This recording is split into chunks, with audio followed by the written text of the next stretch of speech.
الناس بتتجوز ليه؟ غباء. سرطان برج رومانسي جدا. برج السرطان لسه بقى بيحلم وعايز يحب. الحاجات اللي عكس بعضها بتجذب بعضها اكتر. جيب البوليس. الحب ممكن يغير. اللي يدخل على الحب على اساس هيغير حد يبقى متخلف. انت بتحبي روح بس هي في الاخر غير. اتوترتي. انا ابتديت اتوتر. انت اتوترتي. دي سالي شاهين قررت تقعد على الكنبة تتكلم مع الستات عن العلاقات الزوجية، وبخفة دم هتتكلم عن مشاكلهم مع الرجالة متجوزين أو منفصلين، عشان نقول لكم بشكل لذيذ وطريف إن الحياة مستمرة ومكملة. الناس بتتجوز ليه؟ غباء او احتياج ان حد يبقى معاك يعني. والغباء والاحتياج ان حد يبقى معاك واحد تفتكري؟ لا مش غباء، بس قصدي انه هو بتبقى زي البطيخه، ويا تيجي يا تصيب يا تخيب، بس هم لازم يتجوزوا يعني، ما ينفعش الحياه من غير جواز. طب البطيخه علشان نختارها ليها كده قواعد معينه، مش بنروح نلاقي يخبط يمين يشوف الحته اللي فوق دي. لا انا ما اعرفش اي حاجه عن الموضوع ده، فالبطيخه تتفتح بقى وبعدين يشوفوا الناس، ما اعرف. بنجيب البطيخه ونفتحها ونلبس على طول. عشان كده في جواز يعني، وفي عشان طلاق. كده لبسنا. عشان كده في طلاق. عشان في 50% اوبشن ان البطيخه تطلع بايظه. طب وليه ما نتعلمش قبل ما نجيب البطيخه؟ لان ما فيش طريقه للتعلم.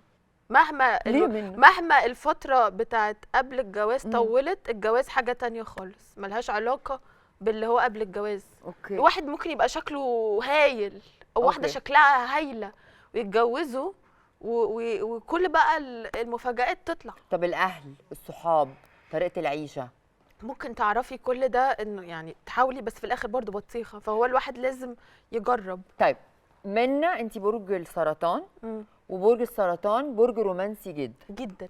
هل قبل الجواز ما تقدريش تعرفي ان البني ادم اللي قدامك ده رومانسي ولا مش رومانسي؟ لا بس ناس كتيره قوي قبل الجواز بيحطوا احلى حاجه او بيكونوا رومانسيين، وبعدين الجواز فيه براكتيكاليتي وروتين وحاجات. الرومانسيين بيفضلوا رومانسيين، والتانيين خلاص بقى هو انتوا يعني كانهم بيقولوا لبرج السرطان احنا مش فاضيين لكده بقى، عايزين نعيش، عايزين ننجز. وبرج السرطان لسه بقى بيحلم وعايز يحب. انا رومانسيه، بس هي رومانسيه مختلفه شويه. برج السرطان عاطفي جدا. والحياه العمليه مش مناسبه، الكوكب مش مناسبه اصلا. الكوكب هو عايز حد يطبطب عليه، عايز طبطبه كتير ويسمعه وتطمين وخلق واسع، يعني محتاج شخصيه تفهم. بس قدام ده برضو في بقى حنيه ولذاذه وخفه دم لما بيطمن، في حاجات كتير حلوه يعني في برج السرطان. بس هو محتاج حد يطبطب عليه طول الوقت. هل الرومانسيه ممكن تبوظ علاقه؟ مش العكس. ايوه. لا وجود الرومانسيه بزياده، مش بزياده، هو وجودها حتى بشويه صغيرين مع شخص براكتيكال قوي بتبوظ العلاقه، لان مفيش اي اتفاق، في احباط، شخص محبط بس من شخص عملي. لو الشخص عملي وشخص رومانسي، الرومانسي على طول محبط والعملي على طول خلقه مش قادر. ايه التاني بيقول ايه؟ مش فاهم اللغه بتاعته. طب ساعات الناس بتقول ان التضاد او الحاجات اللي عكس بعضها بتجذب بعضها اكتر في الاول، وبعدين بتجيب مشاكل. بتجيب البوليس. طيب من قبل الجواز كنت شايفاه ازاي؟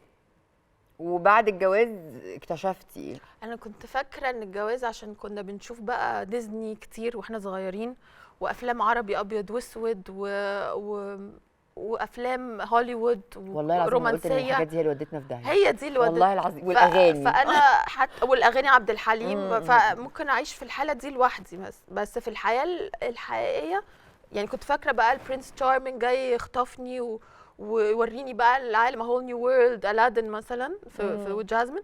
بس الحقيقه ان الجواز عباره عن مفروض يبقى ارواح بتتفق مع بعض، بتسكن لبعض، يعني في كده اكتر، اعمق بكتير من فكره انه حد بينقذ حد او برنس بيجي يحل كل مشاكل البنت. كل ده مش موجود في الحقيقه. ايه اللي موجود؟ اللي موجود ان ارواح شبه بعض، ناس شبه بعض، ناس تسند بعض، ناس تحمي قلوب بعض، حاجات كده، ناس تشارك بعض الحياه. ده للمفاهيم. لو حد عنده، في ناس بتتجوز مصلحه، في ناس بيبقى زي بيزنس ديل، في ناس بتبقى متفقه على حاجات بيشتغلوا بمخهم، يعني ملهاش علاقه بالجواز بالنسبه لي يعني. اوكي. بس انه فكره ان هم يبقوا مع بعض، او ان هم زي ما بيقولوا بيسكنوا لبعض، هل ده لازم يبقوا هم الاثنين شبه بعض قوي، ولا ممكن يكونوا مش يعني شبه بيكملوا بعض؟ بس هم عندهم نفس الفاليوز، نفس القيم، ان هم الاثنين عايزين نفس الحاجه، مش مثلا واحده كل اهتمامها خروج وشراء، وواحد عايز يعمل عيله وعايز يعني يكن كده او يتبسط مع عيلته، او يعني يبقى فاميلي مان مثلا، وواحده مثلا عايزه سوسايتي، فدول ما ينفعش يتجوزوا، لان هي على طول عايزه تخرج وهو على طول عايز يقعد في البيت معاه يشوف فيلم مثلا. فهم على طول عندهم كونفليكتس، هي فاكره ان هو ما بيحبهاش، هو بيحبها، بس هو عايز يقعد معاها مثلا في سلام بالبيجامه عادي، مش لازم الحاجات الواو طول الوقت، وفكره نبهر الناس طول الوقت مع بعض او نعمل شو. وصعب في حالات معينه. انا شايفه ان اللي انت بتقوليه ده صعب ان هو يتقابل في النص، بس هل في حالات ممكن تتقابل في النص؟ يعني ممكن يبقى مش شبه بعض. ممكن مثلا دايما في مثال، مثلا الدكتور اللي اتجوز ممثله زي مثلا هند رستم وجوزها فاتن حمامه، وجوزها بيبقى حد ناقصه ده في حياته، فدي بتيجي تكمل، يعني هو حياته روتين قوي، براكتيكال قوي، فبيحب حد فنان او حد ديفرنت كرييتيف. لا، وبيبقى ممكن جواها كمان، يعني مثلا زي ما تيجي سيره فنانه هند رستم، هي كان من جواها هي بتحب العيله وبتحب البيت، وفي الاخر اعتزلت وقعدت، يعني هي يعني ممكن تبقي انت بتعملي حاجه بس هي مش شبهك، او ان انت حابه ان انت يعني تروحي اكتر ناحيته، او ممكن الحب يخليكي تروحي، او ممكن الحب ممكن يغير، بس اللي يدخل على الحب على اساس هيغير حد يبقى متخلف. ده انا شايفه كده، لان مفيش حد بيتغير، وانك تعوز تغير حد ده اصلا يعني اهانه للشخص. انت يعني بيبقى الواحد جاي من غير ما مبهور بيكي، طيب. بعدين فجاه عمال يغير فيكي بقى، كل شويه ياخد منك حته ياخد منك حته عشان تتغيري، عشان تبقي اللي انت عايزه. حاجه منا دلوقتي، انت اتجوزتي وحسيتي ان في حاجات كتير قوي مختلفه ما بينكم انتوا الاثنين بعد الجواز، ولكن هو بيعاملك كويس، بيحاول يعمل حاجات هو ما كانش بيعملها قبل كده عشان يبسطك، ده اسمه كومبرومايز، وده حلو قوي. أيوة. هو انت اصلا بقى ممكن يعني زي ما هو بيعمل. هو الجواز اصلا كومبرومايز، يعني مثلا انت متعوده اللي قاعد كتير قوي لوحده ده صعب قوي ان هو يبقى مع حد، لانه متعود يفرد رجل هنا، ينام في السرير لوحده، مش عارفه يعمل ايه، ياكل في 3 الصبح فجاه يعني. فلما بيكون معاكي حد تعملي حسابه، هتحاسبي شويه، هتسيبي حته اكل في الثلاجه ليه لما يجوع، حاجات كده يعني بيبقى عامله حساب تيجي على نفسك عشان بتحبي الشخص، مش هتبقي عامله مجهود، هتبقى نفسك تعملي كده، نفسك ما تضايقيهوش، تعملي حسابه، وهو نفس الحاجه. يعني بتبقي عامله حساب الشخص ده. طب الستات يعني ايه الواجبات اللي على الست لما بتيجي تتجوز؟ انت شايفه يعني الست المفروض تبقى ماشيه بيتها ازاي وتعامل جوزها ازاي؟ انا تقليديه قوي في حته الجواز، فبالنسبه لي الست المفروض ان هي تدلع جوزها وهو يدلعها، وان هي مش هتكون اللي هو كل واحد بقى ليه راي وريني، مش كده. لو هي واثقه في قراراته وهو مطمنها، هي هتكون عايزه اصلا تسمع كلامه، مش بالطريقه المستفزه اللي هي الأوامر، الطريقه اللي هو ان هو انا راجل وانت ست فانت لازم تسمعي الكلام. هي من نفسها يعني حتى في حاجه بتقول المحب لمن يحبه بيطيعه، يعني مش بيبقى طول نهار عناد، هو بتكون بتعند وكده لو هي مش واثقه فيه، لو هو مش مطمنها، لو هو مش بيحبها اصلا، فهي ليه تسمع كلامه، وليه تبقى واثقه في الليدرشيب بتاعته لو هو اصلا مش مديها اي حاجه هي عايزاها. بس طبيعه الست ان هي نفسها ان هي يعني تريح كده وتسيبه هو يقود في الحاجات الكبيره وفي الحياه. مفيش ست طبيعيه عايزه هي اللي تمشي جوزها الا لو في مشكله. تمام، يبقى هي مفترض ان هي هتمشي معاه لو هو فعلا شخصيته قويه بحق حقيقي، برجوله بحق حقيقي، وهو بيديها حب فهي هتديله حب وهتسمع الكلام. ايه كمان؟ وتاخد بالها منه، يعني هي لو هي ست طبيعيه وكده هتكون عارفه هو عايز ايه قبل ما يقول، وهتكون عايزه تعمل له حاجه قبل ما يقول، هتكون عايزه تعمل له كل حاجه. اديني مثال كده، يوم جوزك راح الشغل وهيرجع بعد الشغل على البيت، انت بتعملي ايه؟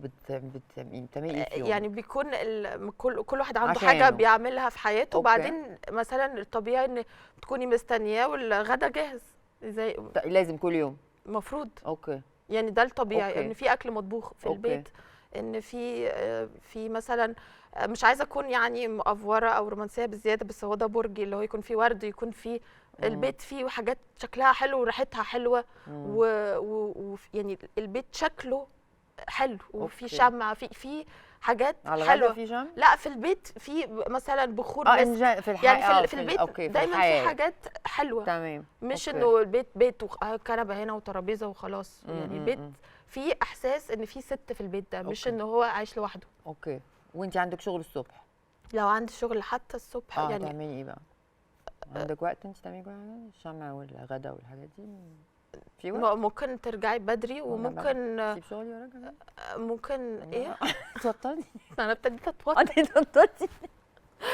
انا بتكلم على الهاوس وايف. ما اعرفش الوركينج وومن الست اللي بتشتغل بقى تعمل ايه هي بعد الست بتشتغل تعمل ايه بقى حضرتك؟ يوم اجازه ممكن تعمل كده، يوم اجازه بقى كل يوم هترجع من الشغل. هي ممكن تبقى هي تطبخ وورد وشمع.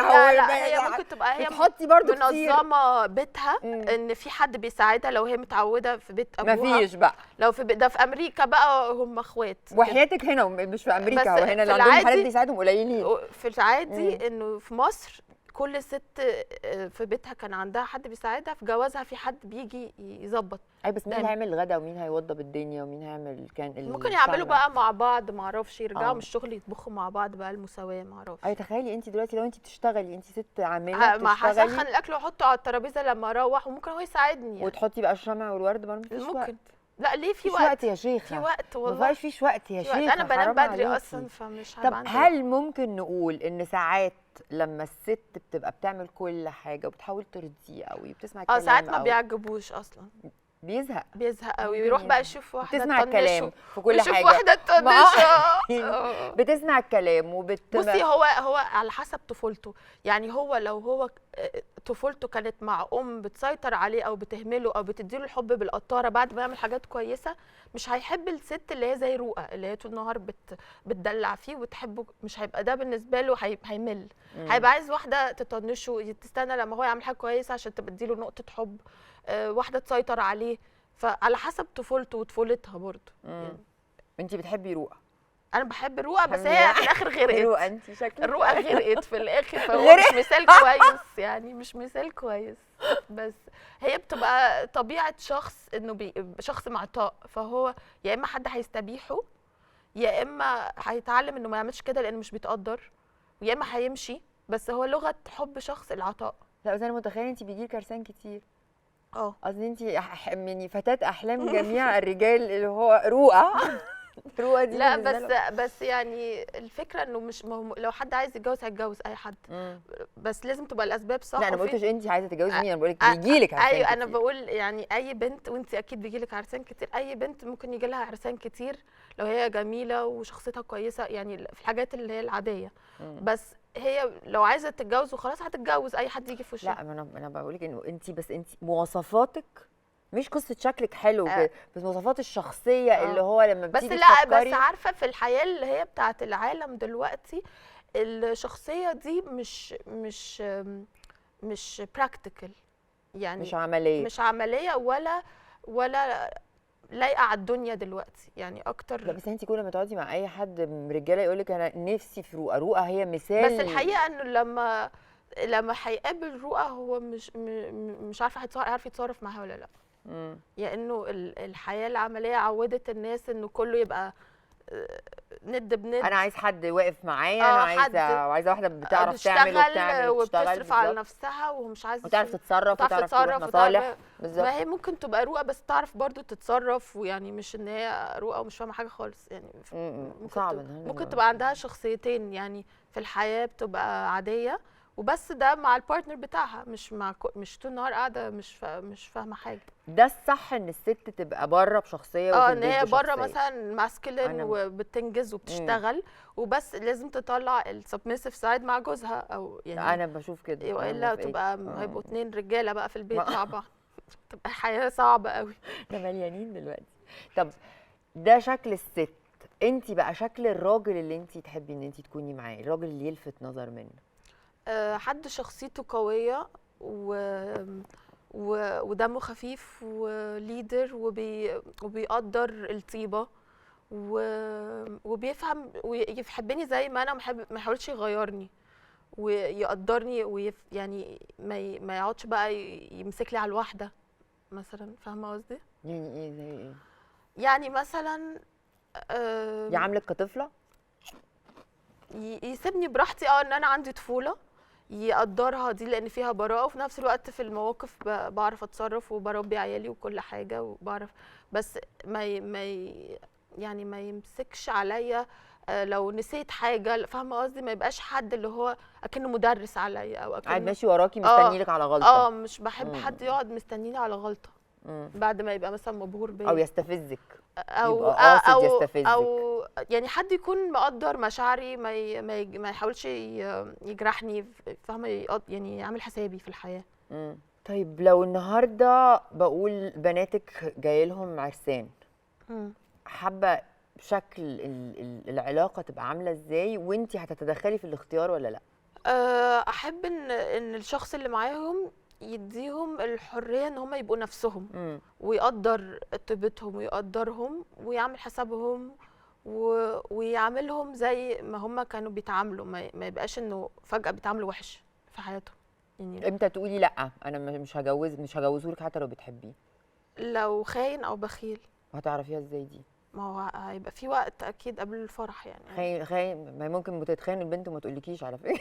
ولو يعني لو برضو مش مؤمن بربنا، عشان دي حاجه مهمه ان الواحد يبقى موحد وبيحب نفس الرب والدين يعني.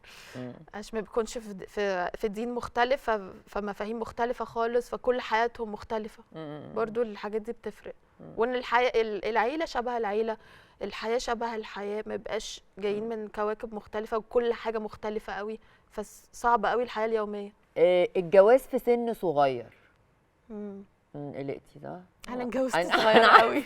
اتجوزت طفله، كنت طفله. تقبليه لاولادك؟ لا، لانه المخ ما بيبقاش اصلا مكتمل. يعني في حته في المخ بتكتمل لما بتتمي 25، قبليها الفرونتال لوب ده مش كامل، فانت اي قرار بتاخديه بيبقى انت مش كامله اصلا، انت مش عارفه انت مين اصلا. بس طبعا انا بحمد ربنا على كل حاجه والحمد لله. بس بناتي احب ان هم يبقوا عارفين هم عايزين ايه، مخهم اكتمل، عندهم خبره، مش ان هم اول ما يتخرجوا يتجوزوا على طول. يعني مش كده. لان الست في الجواز وفي الخلفه في عيلتي مثلا عباره عن عطاء لاولادها، فهي ما لحقتش تاخد حاجه من الحياه عشان تدي كل ده، لان هي بتبقى خلاص بتبقى عطاء امومه.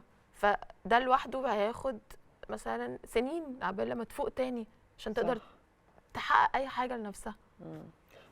عايزه اسالك، احنا دايما لما بنيجي نبتدي اي علاقه ما بيبقاش تمثيل، يعني مش دايما بيبقى بتبقي بتوري احلى حاجه عندك، بتبقي انا شكلك عندي فكره نفسي قوي ان الناس يعني يبطلوا يمثلوا حاجه هم مش هي، او يلعبوا ادوار مش عارفوا يكملوا فيها. فمن الاول اللي كده يقول انا كده، اللي حاجه يقولها، يعني اعتراف بالحق فضيله. فواحد يقول انا اصلا بنسى حاجات كتير، اقول انا بنسى من الاول، مش هعمل نفسي ان انا بقى الماني وكل حاجه عندي بميعاد وانا تك تك تك تك، وفي الاخر الشخص ده يتخم ويبقى كل حاجه مخضوض ان انا نسيت ده ونسيت ده ونسيت ده. لا، انا واحده بتنسى وبتلخبط وبخاف، فمش هعمل فيها ان انا شجاع ومش هتعرفي تكملي ومش عارفه اكمل في الدور ده شهر شهرين سنه حتى ما اعرفش اسوق لوحدي في طرق. بخاف من حاجات كتيره جدا. فليه اقعد امثل ان انا اسد واقعد اثبت لا انا عشان هعمل نفسي جامده؟ طب انا مش جامده، انا مش جامده وانا كده عاجبه وعاجبه مش عاجبه. لا، في ناس تانية بتحب، لا وفي ناس تانية بتحب الست الضعيفه اللي مش عارفه وبيبقى مبسوط ان هو بيعمل لها. ممكن الاقي حد كل فوله ليها كل كيال بالظبط. ممكن واحد يحب واحده كده عايزه حد يسندها شويه، بتخاف من حاجات كتيره، بيحس برجولته، يبقى محتاجه في حاجات. وواحد تاني عايز واحده زيه بالظبط، واقفه معاه وبتحارب معاه وما بتخافش من حاجه، او هي اللي بتساعده اصلا. وهي مشكله بقى لما يجي الشخص على اساس ان هو اللي هينقذك، او اللي هو اللي كده، وانت وفجاه تبقي انت اللي بتنقذي، وانت اللي تتقلب، وتبقي انت الراجل وهو يقلب. فاهمه قصدي؟ يعني الادوار بتتقلب من الست ولا من الراجل؟ الراجل لما هو اللي بيقلبها. انا شايفه كده لانه هو اللي بيقرر. ولا انت اللي بتدي زياده؟ ثانيه بقى، لا ثانيه واحده منى، ثانيه واحده، عشان واضح ان انت بتدي زياده برضه. ولا انت اللي بتدي زياده فاللي قدامك بياخدك فور جرانتد فبيبتدي ان هو طب خلاص ما هو ده الطبيعي ان انت بتعمليه، انا اعمله ليه؟ بس انا ممكن يكون ده بيحصل، بس انا شايفه انه انا بشوف ستات كانوا مثلا متجوزين ناس وكانوا هم معاهم مسترجلين ويتجوزوا شخص تاني بعديها وتبقى عندها انوثه. فانا شايفه ان الراجل هو اللي بيطلع من الست. يعني لو حسسها بنفسها واطمنت هتطلع انوثتها، لكن طول ما هي خايفه وقلقانه ومش مطمنه ومش فاهمه حاجه او فجاه مهمله او متقرطصه او متغفله هتطلع اوحش ما فيها وهتبقى زي الراجل. ولما تلاقيه هو ما بياخدش دوره هتلبس هي البنطلون وتسوق. صح. عشان هي لازم تنجز، لان الست بتنجز وقويه وبتفهم وبتعرف كل حاجه، بس لما بيجي لها الفرصه ان هي تلاقي حد يقود وتريح هي شويه بتشوف الحاجات اللي هي بتحبها وان هي اصلا الطبيعه بتاعتها نيرتشرنج وعطاء فتقدر تدخل في دورها بقى اللي هي اتخلقت اصلا بالفطره بتاعتها علشانه. لكن لو هي مش لاقيه ده ولقيت حد بياخد قرارات غلط او مش واثقه في قراراته او مهمشها او مغفلها او مخليه شكلها عبيط قدام الناس او بيهزقها او طب هي لازم هي اللي تسوق، ما هو اللي معاها مش كفء يعني، فهي هتضطر تسوق او هتمشي خالص وتسوق لوحدها، ما هو عطله بالنسبه لها ولا بيساعد. مين اللي بينجح العلاقه، الراجل ولا الست؟ الاثنين، بس افتكر الراجل هو اللي ممكن يعني الا لو ست مريضه نفسيا هو اللي ممكن يطلع احسن ما فيها او اوحش ما فيها، ممكن يعصبها ويخليها مسترجله او يخليها سبمسيف ولذيذه وزي الطفله وزي الام وزي كل حاجه يعني وصاحبته وكل حاجه فيها. يبقى الراجل الراجل هو اللي بينجح، هو المفروض القوام، هو المفروض اللي يعني بيسيطر ويطلع احلى ما فيها او اوحش ما فيها لو غارت لو خافت لو. احنا خلصنا. بصي